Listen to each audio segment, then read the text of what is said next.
Hello foodies, welcome to my channel Telugu foodies like me. ఈరోజు మనం టేస్టీగా బీరకాయ ఫ్రై ఎలా తయారు చేసుకోవాలో తెలుసుకుందామండి. దానికి కావాల్సిన పోపులన్నీ తీసుకోవాలి. బీరకాయలు కట్ చేసుకొని రెడీ పెట్టుకున్నాను. పచ్చిశనగపప్పు, మినపప్పు, వెల్లుల్లి, ఎండుమిర్చి, జీలకర్ర, కరివేపాకు, ఆవాలు రెడీ పెట్టుకోవాలి. ఇంకా స్టార్ట్ చేసేద్దామండి. ఇలా గ్యాస్ వెలిగించుకొని బాండి పెట్టుకొని ఆయిల్ పెట్టుకోవాలి. ఆయిల్ హీట్ అయిన తర్వాత ఫస్ట్ వెల్లుల్లి వేసుకున్నాను. వెల్లుల్లి వేసుకున్న తర్వాత ఒక 2 minutes ఫ్రై అయిన తర్వాత మనం మిగతా పోపులన్నీ యాడ్ చేసుకుందాము. చూడండి, ఈ రకంగా అయిన తర్వాత మిగతా పోపులన్నీ యాడ్ చేసుకున్నాను. యాడ్ చేసుకొని ఇవన్నీ ఫ్రై అయ్యేలా బాగా మిక్స్ చేసుకోవాలి. ఒక 2 minutes బాగా మగ్గిన తర్వాత ఇవి బాగా వేగిపోవాలండి, మరీ మాడిపోకూడదు. చక్కగా ఇలా ఫ్రై అయిన తర్వాత మనం బీరకాయ ముక్కలు రెడీ పెట్టుకున్నాం కదా, ఇవి కూడా వేసేసుకొని ఫ్రై చేసుకోవాలండి. ఒకసారి మొత్తం అంతా కలిసేలా కలిపెట్టుకొని మూత పెట్టేసుకోవాలి. మూత పెట్టేసుకొని ఒక 5 minutes మగ్గనివ్వాలన్నమాట. ఈ రకంగా చేస్తే చాలా బాగుంటుంది. చూడండి, కొంచెం ఇలా 5 minutes మగ్గేటప్పటికి వాటర్ కూడా బయటకు వస్తుంది బీరకాయలోంచి. ఇప్పుడు మనం దీనికి తగినంత పసుపు వేసుకోవాలి.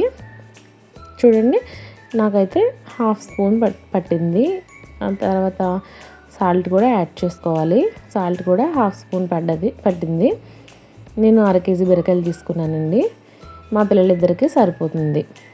చూడండి, ఈ రకంగా వేసుకొని బాగా కలిపేసుకున్న తర్వాత మూత పెట్టేసుకోవాలి. ఒక 10 minutes కుక్ అయితే ఫాస్ట్గానే కుక్ అయిపోతుందండి. లేతగా ఉన్నాయి కదా బీరకాయలు, ముదురు బీరకాయలు తీసుకోకూడదు. పిక్క పట్టకుండా ఉన్న బీరకాయలు అయితే బాగా మగ్గిపోతాయి, పిల్లలకి కూడా తినడానికి బాగుంటుంది అనమాట. చూడండి, ఈ రకంగా వేగిన తర్వాత మనం తగినంత కారం తీసుకోవాలి. మా పిల్లలు స్పైసీగానే తింటారు, అందుకని కారం బాగానే తీసుకున్నాను నేను ఎక్కువగానే. మీరు తగినంత పిల్లలు తినేలాగా వేసుకోండి, లేదు అంటే కారం స్కిప్ చేసినా పర్వాలేదు. నేను ఎండుమిర్చి ఒకటే తీసుకున్నానండి, ఎందుకంటే కారం కూడా యాడ్ చేస్తాను కాబట్టి. ఒకవేళ ఎండుమిర్చి ఎక్కువ తీసుకున్నారనుకో కారాన్ని స్కిప్ చేయొచ్చు. నాకు ఇలా కావాలి కాబట్టి ఇలా వేసుకున్నాను. కాకపోతే దేని టేస్ట్ దానికే ఉంటుంది. ఇలా ట్రై చేసి చూడండి, పిల్లలు కూడా చాలా ఇష్టంగా తింటారు. మాకైతే చాలా బాగా నచ్చింది. చాలా తొందరగా అయిపోయే రెసిపీ కూడానండి ఇది. బీరకాయ ముక్కలు రెడీగా ఉంటే మనం చాలా ఫాస్ట్గా చేసుకోవచ్చు. మార్నింగ్ అయినా ఈవినింగ్ అయినా చాలా స్పీడ్గా అయిపోతుంది అనమాట. చూడండి, నాకైతే రెడీ అయిపోయింది. ఇంకా దీన్ని మనం టేస్ట్ చేసేయచ్చు. వేడివేడి అన్నంలో ఈ కర్రీ వడ్డించుకొని తింటే చాలా బాగుంటుందండి. చాలా కమ్మగా వచ్చింది.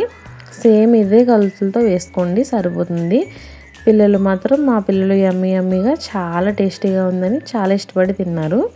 ఒకసారి ఇదే విధంగా ట్రై చేసి చూడండి. చాలా ఫాస్ట్గా అయిపోతుంది, ఈజీగా ఉంటుంది, మనకి టేస్ట్ కూడా కమ్మగా ఉంటుందన్నమాట. Thank you for watching. ఇలాంటి వీడియోస్ మీకు మరిన్ని కావాల్సి వస్తే నా ఛానల్ని సబ్స్క్రైబ్ చేసుకోండి, లైక్ చేయండి, షేర్ చేయండి. Thank you for watching.